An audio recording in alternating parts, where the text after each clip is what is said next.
My name is Emily Burt, and I'm the president of CFA Society Winnipeg and a board member for CFA Societies Canada.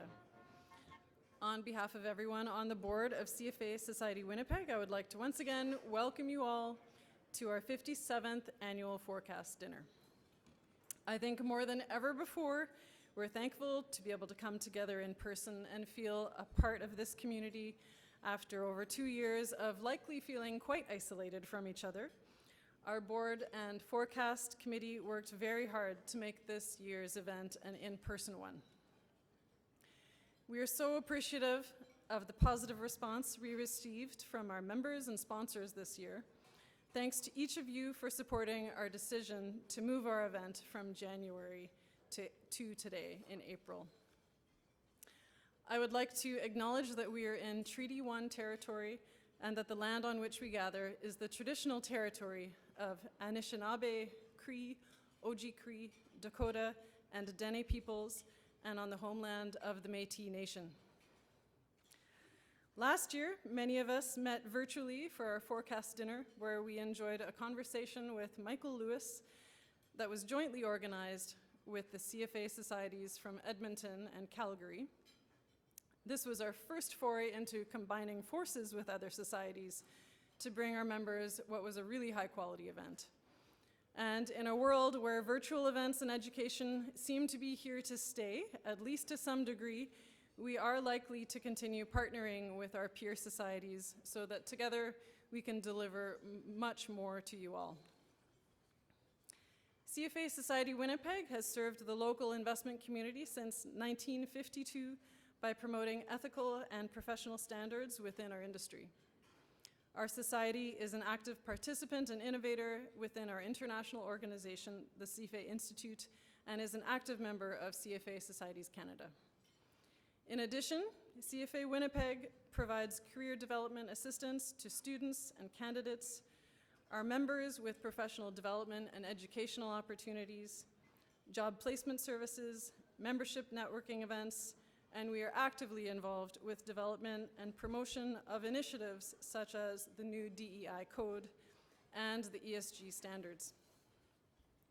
Our board is honored to do this work, the work that we do for our more than 300 members in Manitoba and for our community overall.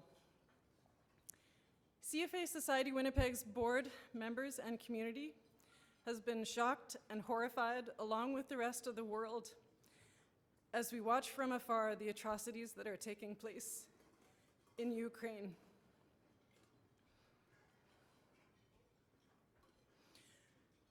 With such a strong and vibrant Ukrainian community in Winnipeg, it's important to acknowledge that an event such as tonight's would not be possible in that part of the world.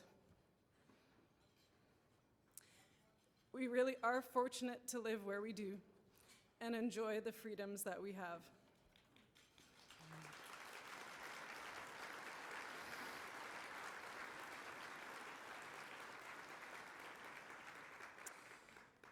It has been difficult to watch the coverage of the many atrocities that are being committed virtually every day.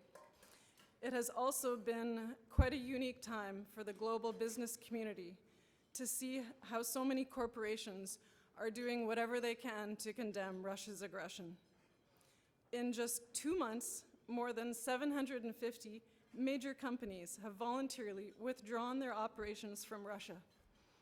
This has been a powerful and historic movement where stakeholders for global brands like Volkswagen, Apple, Visa, Nike, and McDonald's have spoken loudly and clearly with their exit.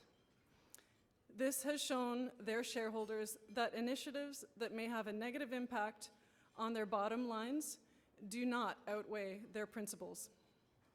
We can only hope that this list keeps growing and that active investors will continue to demand similar action for their investments. As the flow of capital to Russian entities continues to shrink from both government and corporate sanctions, we all hope to see this conflict come to an end very soon, so that Ukraine can begin rebuilding its social and economic infrastructure, and Ukrainians can start to rebuild their lives.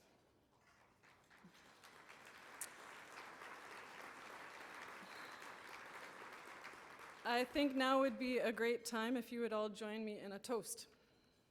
I do not have a glass, but if we could all have a toast to peace.